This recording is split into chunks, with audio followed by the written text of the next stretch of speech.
बिस्मिल्लाहिर्रहमानिर्रहीम। यार आजकल एक बहुत बड़ा मसला दरपेश है। गाय बगाए कॉल्स हमें आ रही हैं कि गुलमोहर सिटी में हमने प्लॉट लिया है, सेवन वंडर सिटी फेज़ 1 में प्लॉट लिया है, तो उसको रीसेल करना है। तो जब हम उनसे सवाल करते हैं रीसेल करना है, खरीदा कहाँ से था आप लोगों ने? तो वो उसका जवाब देते हैं जी हमने तो हेड ऑफिस से लिया था।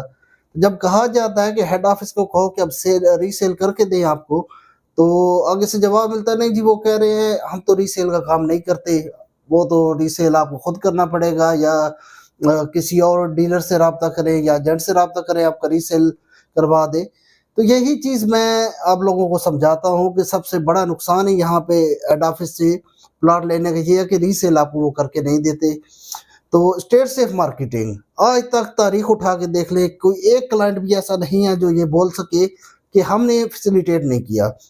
अगर कोई हमारे प्लेटफॉर्म से किसी प्रोजेक्ट में, चाहे वो गुलमोहर सिटी है, गुलमोहर ग्रीन्स है, सेवन वंडर सिटी है या सेवन वंडर इनक्लेव है, या जो भी प्रोजेक्ट हम डील कर रहे हैं, उसमें अगर उन्होंने प्लॉट खरीदा है और जब प्लॉट की वैल्यू बढ़ी है तो अच्छे प्रॉफिट के साथ हम खुद उनको सेल करवा के देते हैं और सिर्फ अपने क्लाइंट को देते हैं। अब कोई रैंडम किसी की कॉल आ जाती है जिसने बुकिंग कराई हो हेड ऑफिस से या किसी और एजेंट से जो अभी उसका जिम्मेदार नहीं बन रहा, तो फिर ज़रा तकलीफ भी हो रही होती है, दुख भी हो रहा होता है। लेकिन यहाँ पे अपने क्लाइंट के साथ हम सुतेला सलूक नहीं कर सकते कि अपने क्लाइंट को छोड़ दें जिसने हमारे थ्रू बुकिंग कराई है, उसको फ़ायदा ना दें रीसेल का और किसी रैंडम बंदे का हम प्लॉट बेचें और अपने को पीछे कर दें, तो ये चीज़ भी हमें समझ में नहीं आती। लिहाज़ा बेहतर यही है कि किसी अच्छी कंसल्टेंसी कंपनी से आप राब्ता करें और जो ये ज़िम्मेदारी कबूल करे कि अभी आप ले रहे हैं, तो with the passage of time जब प्लॉट की वैल्यू इंक्रीज़ होगी तो हम आपको सेल करके देंगे।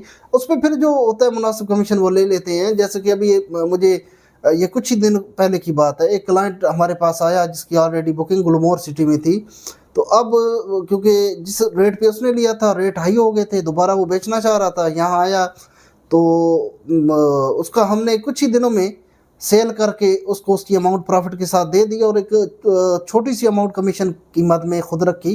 तो उस पे उस क्लाइंट ने ये सवाल खुद उठाया कि अगर आप नई बुकिंग पे जाते हैं तो आपको तो मेरे ख्याल में प्रॉफिट ज़्यादा होता है, तो मेरे प्लाट में तो बड़ा आपने मुनासिब से एक रखा है।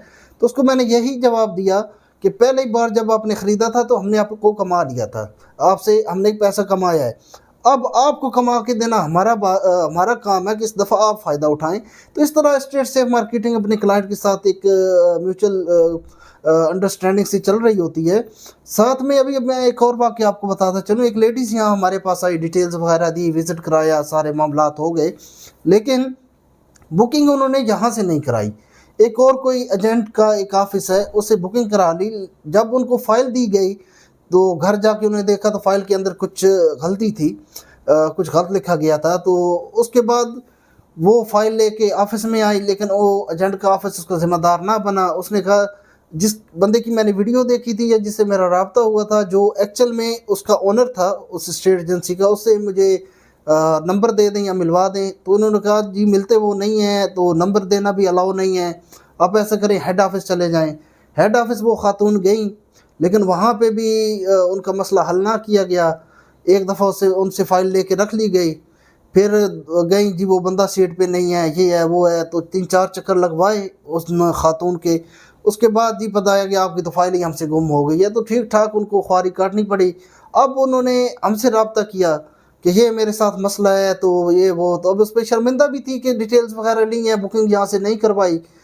तो खैर फिर भी हमने एक इंसानियत के नाते उनका मसला डोर स्टेप पे हल कर दिया कि अब आपने हेड ऑफिस भी नहीं जाना, किसी के ऑफिस भी नहीं जाना, आपकी फ़ाइल अगर तो गुम हो गई है, बात करते हैं दोबारा हम बनवा दें। तो ऐसे ही हुआ, दोबारा उनकी फ़ाइल बनवा के उनके घर पे हमारा नुमाइंदा दे के आया। तो इस तरह की काफ़ी सर्विसेज स्टेट सेफ मार्केटिंग दे रही है। तो मसला यही है कि यहाँ पे जो है ना ज़रा लोग ख़ुद को जो है एक्स्ट्रा एक्सपोज करते हैं, डिटेल्स कहीं से भी नहीं, बुकिंग हेड ऑफिस से करवाई या किसी और एजेंट से करवाई, लेकिन बाद में वो फंस जाते हैं। अभी हालिया ही एक केस और ऐसा हुआ है, एक बंदे को डिटेल्स हमने दी सेवन वंडर्स इनक्लेव की, विज़िट भी कराया, लेकिन जब विज़िट हो गया तो उसने कहा जो है टोकन मेरा मैंने हेड ऑफिस में जाके दे दिया, तो मैं वो बुकिंग वहाँ से करवा रहा हूँ। लेकिन अब उसके साथ कोई इशू होता है तो उसके ज़िम्मेदार हम तो नहीं होंगे। अगर रीसेल का मसला होता है, हेड ऑफ़िस तो रीसेल नहीं करेगा। तो इन चीज़ों को मद्देनज़र रखें आप, ताकि बीच में एक ज़िम्मेदार कंपनी को डालें, जो कल आपकी ज़िम्मेदार बने। आपके साथ कोई भी 19-20 हो, हेड ऑफ़िस की तरफ से हो या रीसेल का मामला हो, तो वो कंपनी बीच में ज़िम्मेदार होती है। उम्मीद करता हूँ वीडियो आपको पसंद आई होगी और आप हमारी बातों पे अमल करेंगे। मज़ीद हमसे जुड़ा रहने के लिए हमारे चैनल को सब्सक्राइब करें, लाइक और शेयर करना मत भूलें। फेसबुक और टिकटॉक पे हमें फॉलो कर लें, ताकि हमारी मालूमाती वीडियोस आप तक पहुँचती रहे। इंशाल्लाह मिलते हैं नेक्स्ट वीडियो में, तब तक के लिए अल्लाह हाफ़िज़।